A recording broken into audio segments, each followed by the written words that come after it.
ከመስመር የወጣ ፍሬን የበጠሰ መኪና ቀይ መስመር ለምን አለፈ አይባልም። ደህና አደራችሁ። መኪና ሲነዳ ስንት አይነት መብራት ነው ያለው? አይናሞች ስንት አይነት መብራት ነው ያለው? አንደኛ ረጅም አይታየውም በማታጨወረብረኝ እንዴ ስነ ስርዓት። ቀይ አለ አይደለም? ቀዩ ምንድነው? ቀይ ሲበራ ምንድነው? ቁም ነው አይደለም? አረንጓዴስ? አቤት ሂድ። ቢጫስ? ተጠንቀቅ ነው አይደለም? አንድ መኪና ቀይ ሲበራ ካልቆመ ምን ይሆናል? ሹፌሩ ይቀጣል አይደለም? መኪናው ፍሬን ከበጠሰ ግን ለምን ቀይ መስመር አለፍክ ይባላል? አይባልም። እኔ ፍሬን የበጠሱ ሰዎች ቀይ መስመር ሲያልፉ ጥጊዛቸው አሳልፏቸው እንጂ አትላተሟቸው። እኔ ብዙ ጊዜ ችግር የለም። ካህናት፣ የእግዚአብሔር ቤተሰቦች፣ ምእመናን እንዴት አደራችሁ? እንዴት አደራችሁ? እንዴት አደራችሁ? በየጊዜው በየቦታው በየምክንያቱ መስማት በምንችለው ልክ የሚነግረን መኖር በምንችለው መጠን የሚያስተምረን አባታችንም አምላካችንም እግዚአብሔር ስላደረገልን ነገር ሁሉ ክብርና ምስጋና ይግባው። እናንተ የምትሰሙት እኛ የምንናገረው አይንሳችሁ እግዚአብሔር አንደበታችንን ይፍታ፣ ጆሮአችሁን ይክፈት። በመላ በግምት በይመስለኛል የግል ሐሳባችን እንዳናፈስባችሁ ጆሮአችሁን ይጠብቅ፣ አንደበታችንንም ይቆጣጠር እግዚአብሔር። በመጀመሪያ ደረጃ መምህር እንዳሉት ይቅርታ ጠይቄያለሁ። እኔ ግን መንገዱ መጥቶ ይቅርታ ቢጠይቃችሁ እውነቱን ለመናገር እኔ አይደለሁ። እንደምታውቁት ኢትዮጵያ መንገድና አስተሳሰባችንና መንገዳችን ጠማማ ነው። የዛ ውጤት ነው። ጠቅላላ አስተሳሰብ ሳይሰራ መንገድ አይሰራም። መንገድ ቢሰራም አስተሳሰቡ ያልተሰራ ህዝብ ይደባደብበታል እንጂ አይንሸራሸርበትምና መንገዱ ተበላሽቶ ተዘጋግቶብኝ ነው። በድጋሚ ይቅርታ። ቅድም እሳቸውም እንዳሉት 3 ሰዓት ከ10 ነው። ሰዓቱን ሁኔታውን ባመጣጠነ መንገድ ጥቂት ነገር ነግራችኋለሁ። በሌላ ቀን መጥቼ ክሳለሁ። በድጋሚ እግዚአብሔር ይምከረን ያስተምረን። ወንጌሉን ቅድም መምህራችን እያስተማሯችሁ ነበር። እኔም ማስተምረው ያንኑ ነው። ኦርቶዶክሳዊ ተዋሕዶ ቤተክርስቲያን የተሰራች የተለካች ተመጥና ተለክታ ከዚህ አትለፊ ከመኢትተአደው ሞሰና ከልኳ ከመስመሯ እንዳታልፍ ማንም ትዝ ያለውን እንዳያወራ የገመተውን እንዳይቀባጥር የተመኘውን ሁሉ እንዳይለፈልፍ የተለካ የተመጠነ የተወሰነ የተሰፈረ ሕግ ያላት ቤተክርስቲያን ናት። ግጻዌ የሚባል መጽሐፍ አለን በቤተክርስቲያናችን። ደህና አደራችሁ? እየሰማችሁ ነው? ግጻዌ የሚባል መጽሐፍ አለ። መጽሐፈ ግጻዌ ይባላል። ይሄ በየሳምንቱ 3 ሐሳቦች አሉበት። አንደኛ የክብረ በዓል ስለ ክብረ በዓል የሚናገር አለበት። ክብረ በዓል ማለት በዓመት የምናነግሳቸው ታላላቅ በዓላት እንደ ትንሣኤ፣ እንደ ልደት፣ እንደ ጥምቀት ያሉ እንደ ታኅሳስ ገብርኤል፣ እንደ ኅዳር ሚካኤል እንደዚህ አይነቶቹን የክብረ በዓላቱን ምን እንዘምር፣ ምን እንስበክ፣ ምን እናንብብ፣ ምን እንቀድስ፣ ምን የሚለውን ተሰፍሮ ተለክቶ ተቆጥሮ ተቀምጧል። በሁለተኛ ደረጃ የወር በዓል ይባላል። ልክ አሁን ዛሬ ቅዱስ ጊዮርጊስ ነው፣ የወር በዓል ነው። ክብረ በዓሉ በሚያዝያ ነው፣ ገና ነው። ይሄን በሚመለከትም የተዘጋጀ አለ። በሶስተኛ ደረጃ የሰንበት አለ። በዓመት 52 ሰንበታት አሉ። ለመኮነ የሚባል ደግሞ ሌላ ተጨማሪ አለ። ከዚያ ጋር ሲቆጣጡ ወደ 80 የሚደርሱ መዝሙሮች አሉ። በዛ ልክ ደግሞ ከአራቱ ወንጌላውያን ከማቴዎስ፣ ከማርቆስ፣ ከሉቃስ፣ ከዮሐንስ ተቆንጥሮ የወጣ ከቅዱስ ጳውሎስ 14 መልእክቶች ከ7ቱ መልእክታት ከግብረ ሐዋርያትም ጭምር ደግሞ እንደገና የምናነበው የተሰፈረ የተለካ የተቆጠረ ምንባብ አለ። ያ የሚገለጥበት ግጻዌ ይባላል መጽሐፉ። በግጻዌ መሰረት ዛሬ ዘመነ ጽጌ ውስጥ ነው ያለነው። በዘመነ ጽጌ ከሚዘመሩ መዝሙሮች መካከል አንደኛው ላይ ደርሰናል። ዛሬ ሰንበት ነው። ቅድም እንዳልኳችሁ ለዛሬው የተመደበ ወንጌል የማቴዎስ ወንጌል ምዕራፍ 21 ከቁጥር 33 ነው። ምናልባት ምእመናን ይሄ ለምን ይጠቅማል ካላችሁኝ ይሄ ወንጌል በዛሬው ቀን በመላው ዓለም ባለችው ቤተክርስቲያን የተነበበው ይህ ወንጌል ነው። አሜሪካ ብትሄዱ፣ አውሮፓ፣ አፍሪካ ብትሄዱ፣ እዚህ ሀገር አስመራ ብትሄዱ፣ መቀሌ፣ ባህር ዳር ብትሄዱ፣ አዋሳ የተነበበው ይህ ወንጌል ነው። ይሄ ለምን ይጠቅማል ሲባል ሰዎች የግል ሐሳባቸው እንዳይጨምሩ የግል ፍላጎታቸው እንዳይጨምሩ ሌሎቹን ሃይማኖቶች እብድ እንደበላው በሶ የበታተናቸው ማዕከላዊነትን ማጣት ነው። ኦርቶዶክሳዊ ተዋሕዶ ቤተክርስቲያን ማዕከላዊነት ያላት ቤተክርስቲያን ናት። በፓትርያርክ የምትመራ ሲኖዶስ ያላት ጳጳሳት ያሏት ሀገረ ስብከት አጥቢያ ያላት ከታች እስከ ላይ ድረስ መዋቅር የተዘረጋለት የሚገርማችሁ መንግስት በአውራጃ ወረዳ ክፍለ ሀገር ብሎ እንዲህ ያስተዳደር ልክና መልክ ከመያዙ በፊት አስቀድማ ልክና መልኩን ያሳየስ አስተዳደሩን ያስተማረች ኦርቶዶክሳዊ ተዋሕዶ ቤተክርስቲያን። ስለዚህ አሁን ቅድም እንደተናገርኩት ዛሬ የተነበበ ወንጌል የማቴዎስ ወንጌል ምዕራፍ 21 ከቁጥር 33 ነው። እንደምታውቁት ጌታ ከጽንስ ጀምሮ እስከሚያርግ ድረስ 33 ዓመት ከ3 ወር በምድር ላይ ሲኖር ያስተማረው ጥልቅ ትምህርት ያደረቀው ድንቅ ተአምር የሰራው በጎ ስራ በአራቱ ወንጌላውያን ተጽፏል። በማቴዎስ፣ በማርቆስ፣ በሉቃስና በዮሐንስ። እነዚህ አራት ወንጌሎች በጥቅሉ 89 ምዕራፎች አሏቸው። የጌታ ትምህርት ያልቀለለ ያልከበደ ከአቅም በላይ ሆኖ የማያስጨንቅ ከአቅም በታች ሆኖም የማይናቅ ልብ የሚመታ ሕይወት የሚለውጥ የጌታን ትምህርት ሰምተው ራሳቸውን ያልጠየቁ ሰዎች የሉም። ክፉ ሰዎች ካልሆኑ የዘጉ የቆለፉ ሰዎች ካልሆኑ በስተቀር የጌታ ትምህርት ቅድም እንዳልኳችሁ የተወሳሰበ አይደለም፣ የረቀቀ የመጠቀም አይደለም። በሰዎች አእምሮ አስተሳሰብ ልክ ተሰፍሮ ተለክቶ የተሰራ ነው። ስለዚህ ትምህርቱ ምሳሌ ሁለት አይነት ትምህርት ነው። አንደኛው ደረቅ ትምህርት ይባላል፣ ሁለተኛው ምሳሌያዊ ትምህርት ይባላል። በአብዛኛው ምሳሌያዊ ትምህርት ይቀለዋል። የሚገርማችሁ ነገር ኩሽና ገብቶ ጓዳ ገብቶ በእርሾ መስሎ አስተምሯል። ወንዝ ወርዶ በአሳውና አሳው በሚጠመድበት መረቡ መስሎ አስተምሯል። ሱቅ ገብቶ በነጋዴዎች ቁሳቁስ መስሎ አስተምሯል። በቡኮ መስሎ አስተምሯል። በጣም ቀላል የሚባል ነገር ግን የማይረሳ ምክንያቱም የትምህርት መሰረታዊ ዓላማ 3 አይነት ለውጥ ማምጣት ነው። ደህና አደራችሁ? እየሰማችሁ ነው? 3 አይነት ለውጥ ማምጣት ነው። አንድ ሰው ተምሯል ሲባል 3 አይነት ለውጥ ማምጣት አለበት። አንድ ሰው ዩኒቨርሲቲ ገብቶ በዲግሪ ጭኖ ሲወጣ ጭንቅላቱ ከስቶ ሰውነቱ ወፍሮ ከወጣ ደልቦ ነው የወጣው ማለት ነው። ይሄ በጣም አደገኛ ነው። አንዳንድ ጊዜ ሱፍ መልበስ አይደለም አስተሳሰቡ ቡትቶ ለብሶ ሱፍ ለብሶ ቢመረቅ እሱ ቆሻሻነት ይባላል። ሰውነቱ ወፍሮ ጭንቅላቱ ከስቶ ባዶውን ከወጣ አደገኛ ነው። ምክንያቱም ኪሱ ከሞላ የነፍሱ መጉደል፣ ሆዱ ከጠገበ የአእምሮ መራብ፣ ሰውነቱ ከለበሰ የህሊናው መራቆት የማያስጨንቀው ተራ ትውልድ ይፈጠራል ማለት ነው። የክርስቶስ ትምህርት በ3 ነገሮች ላይ የተመሰረተ ነው። 1 አስተሳሰብን መለወጥ፣ 2 አነጋገርን መለወጥ፣ 3 አሰራርን መለወጥ፣ በሐልዮ በነቢብ በገቢር ማለት ነው። ይሄ የትምህርት ውጤት ነው።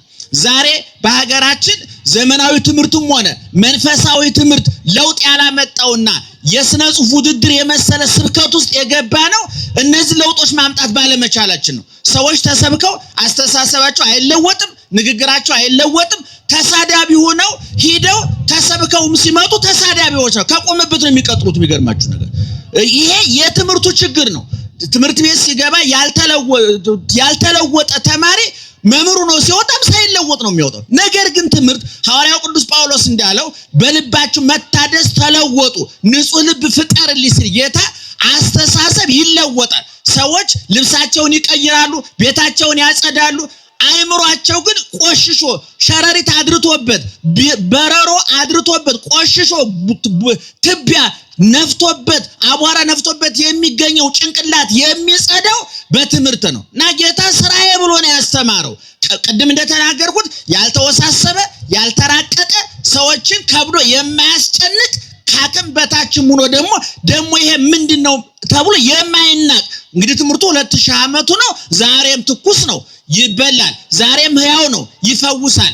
ዛሬም የወደቁትን ያነሳል፣ ዛሬም የረከሱትን ይቀድሳል፣ ዛሬም የተሰበሩትን ይጠግናል፣ ዛሬም የጠፉትን የት ነኝ ያለሁት ምን እየሰራው ነው ብለው ራሳቸውን ገምግመው ህሊናቸውን ከህሊናቸው ጋር ታርቀው ከሰው ጋር ታርቀው ከፈጣሪያቸው ጋር ታርቀው በምድር የተረጋጋ የሰከነ ህይወት እንዲኖሩ ከሞት በኋላ ደግሞ የተረጋገጠ ዋስትና ያለው ሰማያዊ ተስፋ እንዲኖራቸው የሚያደርገው የትምህርቱ ሁኔታ ነው። እና ጌታ በዚህ ትምህርት ምንድነው ያስተማረን? ቅድም መመራችን እንደነገሩን በዘመኑ ለነበሩ ሰዎች በእነሱ በኩል ለኛ ነው የደረሰን። እና ሰውየው ብእሲ በዓለ ወይን በአንድ ባለ ሀብት ነው፣ ሰፊ የወይን ቦታ ያለው ነው። ለሰዎቹ ይህን የወይን ቦታ አልሙ፣ አብረን ተጠቅማችሁ ጥቀሙ ብሎ ሰጥቷቸው ሄደ። የሚገርመው ነገር አጥር ሰርቶለታል። ሰላም ነው አይደል? መጣ ሰው አልመጣም። እንዴት አሮጣችሁ? ጎበዞች ናቸው። እኔ ራሱ እንዴት እንደሚሮጥ ጨንቆኝ ነው እንጂ ልሮጥ ነበር። ደህና አደራችሁ። በነገራችን ሰው ካልፈራ አይምሮ ጤነኛ አይደለም ይባላል። እውነቴን ነው የምልህ። ፍርሃትን መቋቋም እንጂ ምንም አለመፍራት የአይምሮ በሽተኝነት ይባላል። እና መደንገጥ አለባችሁ። ሰው ካልደነገጣችሁ አይምሮአችሁን ጠይቁ። የጀግንነት አይደለም በድን መሆን ነው። እና እኔ ደንግጫለሁ ግን ተቋቋምኩት። ጤነኛ ስለሆንኩኝ ነው። ደህና አደራችሁ። እስኪ አጨብጭቡ አንድ ጊዜ ግን ድገሙት። ከዚህ በፊትም ተናግሬያለሁ። ሰው አለመራብ ጤነኝነት ነው? አቤት ጤነኝነት ነው? አለመራብ ጤነኝነት አይደለም። ረሃብን አጥፋልን ተብሎ አይጸለይም። ምግብ ስጠን ተብሎ ነው የሚጸለየው። ረሃብ ከጠፋ ደግሞ ሌላ ችግር ነው። የምግብ ፍላጎት ተዘግቶ ሀብታሞቹ በአምቦ ውሃ የሚሰቃዩት እኮ የምግብ ፍላጎት እየጠፋ ነው። ምክንያቱም ሀብታሞቹ ቤት ምግብ አለ፣ እድሆቹ ቤት ሆድ አለ። ግድግዳውን ቀዶ የሚያገናኝ ጠፍቶ ነው። እና የሰው ጉዳይ ነው። ጠረከው ሰው አልተጎዳም አይደል? እግዚአብሔር ይመስገን። እና ሰውየው ይሄ ባለ ሀብቱ ሰውዬ ለሰዎቹ ራሱ ቆፍሮ አልሙ ብሎ ሰጥቷቸው ሄደና ከብዙ ጊዜ በኋላ መልእክተኛ ላከ። ከወይኑ ፍሬ ላኩልኝ ብሎ ላከ። እና ሰዎቹ ክፉዎች ስለሆኑ መሬት ሰጥቷቸው አትክልቱን አልሙ ብሎ ሰጥቷቸው ተጠቅመው መጥቀም ሲገባቸው ምን አደረጉ? መልእክተኞቹን ደበደቧቸው። የሚገርማችሁ ነገር አሁንም ሌላ ምናልባት እነዚህኞቹ ተራ ሰዎች ስለሆኑ ቁጥራቸው ትንሽ ስለሆነ ነው ብሎ ዘይበዙ ከቀድሞዎቹ በቁጥርም የበዙ በስልጣንም በኃላፊነትም የበዙ ብዙ ሰዎች ላከ። እነዚህንም ደብደው ግማሹን በድንጋይ ወግረው ግማሹን ገርፈው ግማሹን ሰቅለው አሰቃይተው መለሷቸው። ግማሾች ገደሏቸው። በሶስተኛ ደረጃ ፈነወ ወልዶ እነዛ መልእክተኞች ናቸው። ለወልድየሰ ይሐፍርዎ በኋላ ቢጠረገሽ በኋላ አንተ ወንድም አለ በኋላ ይጠረጋ ግድል ሰው ካልጎዳ ችግር የለም። ሰላም ዋላችሁ። አንድ ጸሐፊ ታገል ሰይፉ የሚባል ወንድማችን የምንወደው ምን አለ አንድ ጊዜ ሲናገር ፈረንጆቹ ላፕቶፑ ልጆቻቸው እንዳያበላሹባቸው ይደብቃሉ አለ። እኛ ደግሞ ልጆቹ ላፕቶፑ እንዳያበላሹት ነው የምንደብቀው። እና ብዙ ስለ ቁሳቁስ ስለ ሰው ይጎዳ ብለን ነው የምንጨነቅ። እቃው ተሰበረ እንጂ የምንለው ሰው ተሰበረ ብለን አንጠይቅም። እና ለማንኛውም መጨረሻ ላይ ሰውየው መልእክተኞቹ ልኮ ስላልተሳካ ልጁን ላከ ነው ባጭሩ። ልጁን ላከ። ምክንያቱም ልጅ ማለት ምትክ ነው፣ ወራሽ ነው። ያፍርዎ ያፍሩታል፣ ያከብሩታል፣ ይሰሙታል፣ ይታዘዙታል ብሎ እሱን ላከ። እንዲያውም ሰዎቹ ክፋት ጨምረው ተንኮል ጨምረው ይሄ ወራሹ መጣ፣ ይሄን ከገደል አባቱ ማርጅቷል ይሞታል፣ ይሄን ወራሹን ከገደለው ንብረቱ የኛ ይሆናል ብለው ከወይኑ ቦታ አውጥተው እዛ ብንገድለው ደሙ ወይኑ ያደርቅብናል፣ የሰው ደም መጥፎ ነው ብለው ከወይኑ ቦታ ውጭ አውጥተው ገደሉት። ሰውየው ልጁን ደብድበው ገደሉት ነው ባጭሩ። ምእመናን እኔ ቅድም ታሪኩን እሳቸው ስለተረኩላችሁ በዚህ ጊዜ ማጥፋት ያለብን አይመስለኝም፣ ጊዜውንም ለመጠቀም። ምእመናን እግዚአብሔር ለኛ ያላደረገው ነገር የለም። የዚህ የማቴዎስ ወንጌል ምዕራፍ 21 ከቁጥር 33 ጀምሮ ያለውን ለመረዳት ትንቢተ ኢሳይያስ ምዕራፍ 5 ግልባጩ ተጽፏል። ይገርማችሁ በብሉይ ኪዳን እዛ ላይ ምን ይላል? ወይኔን ለወይኔ ይላል ጌታ፣ ለወይኔ ሁሉን ነገር አደረኩለት፣ አጠራጠርኩለት፣ መጥመቂያ አዘጋጀሁለት፣ ማይፈደ መጠበቂያ ማማ ሰራሁለት፣ ወሰመሎ አቀብተ ጠባቂ አደረኩለት። ለመሆኑ አንድ ሰው ለወይኑ ይሄን ሁሉ እንክብካቤ የሚያደርገው ምን እንዲያደርግለት ነው? ምእመናን ፍሬ እንዲሰጠው ነው አይደለም? ትረዱኛላችሁ?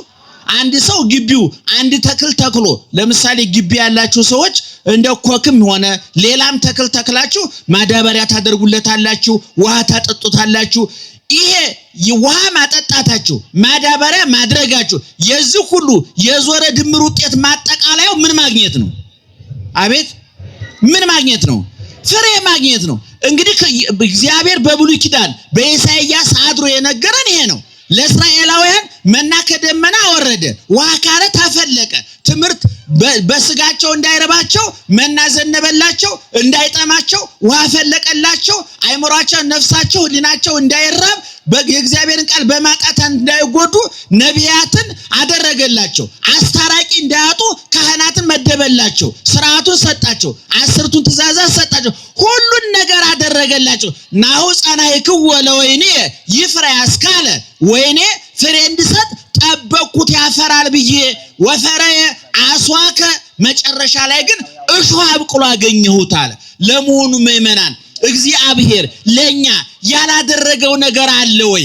ይሄ ጎሎብሃል፣ ይሄን አስቀርተህብናል ብለን ለክስ ለአመጽ የሚመች አምላክ ነው ወይ እግዚአብሔር ሲባል አይደለም። እግዚአብሔር ለሰው ሁለት አይነት ስጦታ ሰጥቷል። አንደኛ በመጀመሪያ የፈጠረውን ሰጥቷል። አዝርቱን፣ አትክልቱን፣ እጽዋቱን ብሉ ጠጡ ብሎ ተደሰቱ ብሎ ሰጥቷል እግዚአብሔር። አበባውን አይናችን እንዳይራብ ሆዳችን እንዳይራብ እንዳንጠማ የምግቡ አይነት የአትክልቱ አይነት የስጋው የወተቱ አይነት ዓለምን ያጥለቀለቀው ምግብ በጠቅላላ ሊቁ ዮሐንስ አፈወርቅ እንዳለው በማመልከቻ የተፈጠረ አይደለም። እግዚአብሔር የሚራብ ሆድ ሲፈጥር የሚበላ እህል ሲፈጥር የሚራብ ሆድ ፈጥሯል። የሚጠጣ ውሃ ሲፈጥር የሚጠማ ሰውነት ፈጥሯል። የሚታይ ብርሃን ሲፈጥር የሚያይ አይን ፈጥሯል።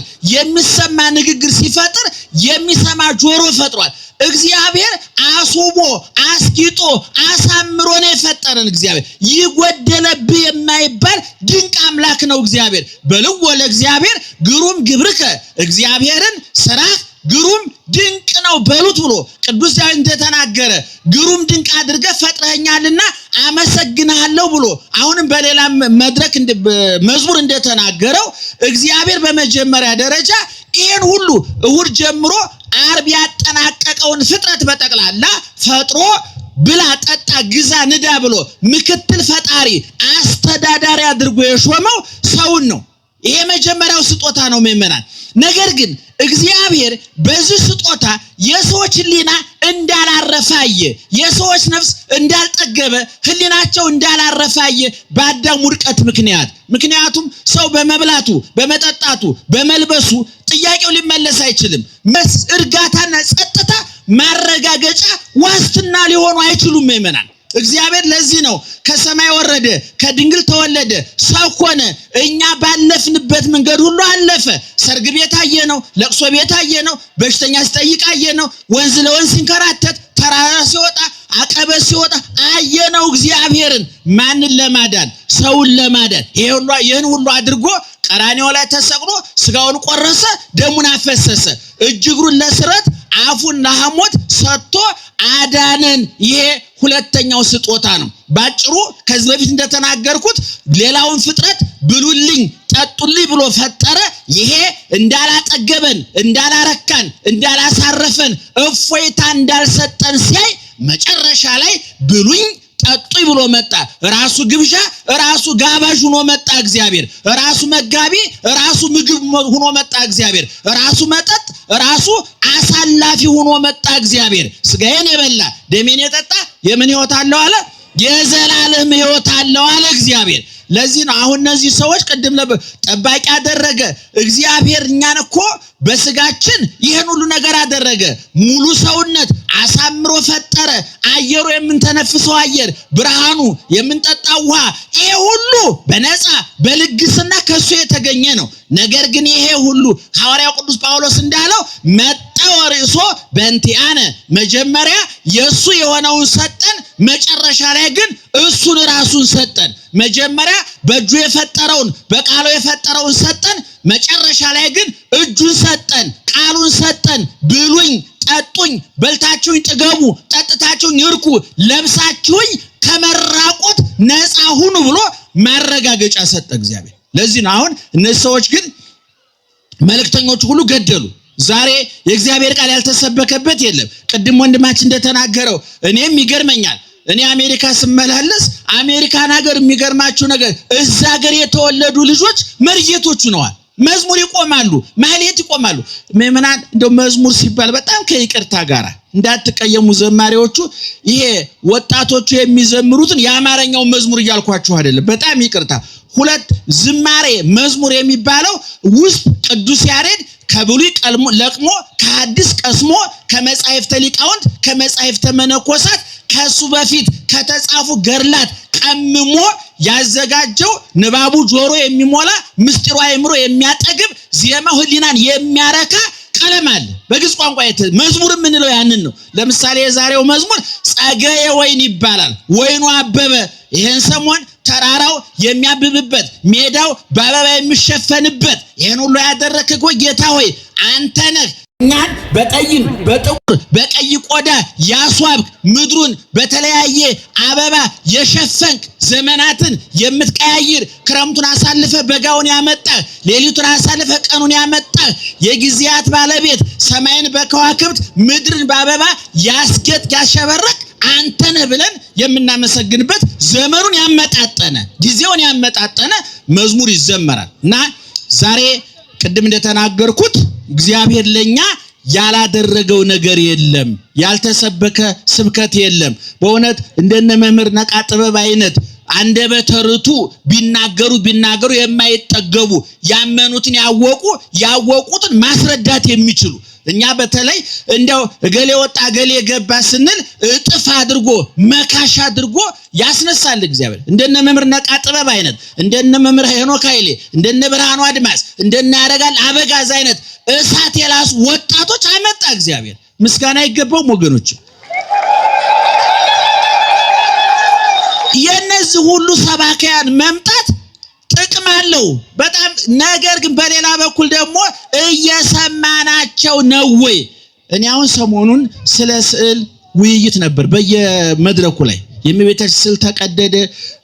ምክንያቱም መጀመሪያ ይችል ስዕል ከመቀደዷ በፊት እሷ የሚነግራት አታ ነው እንጂ ህሊናዋ ተቀዷል፣ ማንነቷ ተቀዷል፣ ሰብእናዋ ተቀዷል። ማህበረሰቡ ሞራሉ፣ ስነ ምግባሩ፣ ማንነቱ ተቀዷል። ማንነቱ የተቀደደ ሰው ደግሞ ስዕል ቢቀድ አይገርምም። እግዚአብሔር አንጠልጥሎ ሰቅሎ የገደለ የሰው ልጅ ስዕል ቀደደ ተብሎ ሊደነቅ አይገባም። ሰይጣን ሌላም ነገር ያደርጋል። ነገር ግን እኔ ሄኖክ ኃይሌ በዛ በዩቲዩብ ስለ ስዕል ያስተማረውን ትናንትና በቀደም ነው ሰው የላከልኝ ነው የሰማሁት። ያን ታዳምጣላችሁ፣ ትሰማላችሁ፣ ትከታተላላችሁ። እናንተ የምትሰሙት ቅርሻቱን ነው። እውነቱን ለመናገር እነዛ ከዚህ ወተናል ብለው የሚቀረሹትን ልጆች ለምን ትሰሙቻለ? እኔ ባለፈው ተናግሬያለሁ። ብዙ ጊዜ ተናግሬያለሁ። እኔ ከነሱ ጋር አፍ የምንካፈትበት የሞራላችንም ዕውቀታችንም ደረጃችንም አይፈቅድልንም። ቁልቁል ወርደን ከ5 ዓመት ሕፃን ጋራ አኩኩሉ አንጫወትም። ይሄን በግልጽ መናገር እንፈልጋለን። ነገር ግን ወጣቶቹ አሁን መምህር ነቃ ጥበብ የእርሶ የቱ ምንድነው? ነቃ ጥበብ ነው። ነቃ ጥበብ በሉ እስኪ ጮክ ብላችሁ። እኔ በደንብ ሰምቻለሁ አውቀዋለሁኝ። ሲጻፍ እንዴት ነው? በአማርኛ ነው።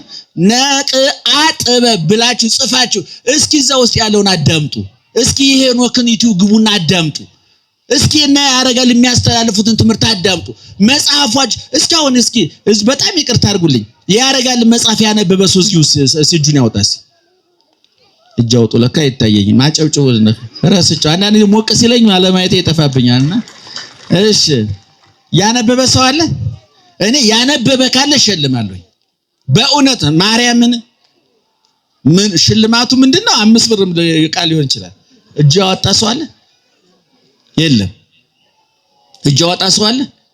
የለም። አሁን መጽሐፍ ላይ ዩቲዩብ ላይ የብርሃን እናት ሄኖክ መጽሐፍ ስለምቤት የብርሃን እናት የሚል ሄኖክ ስለምቤታችን የጻፈው መጽሐፍ አለ። ተተርኳል ዩቲዩብ ላይ ሰምታችሁ ታውቃላችሁ?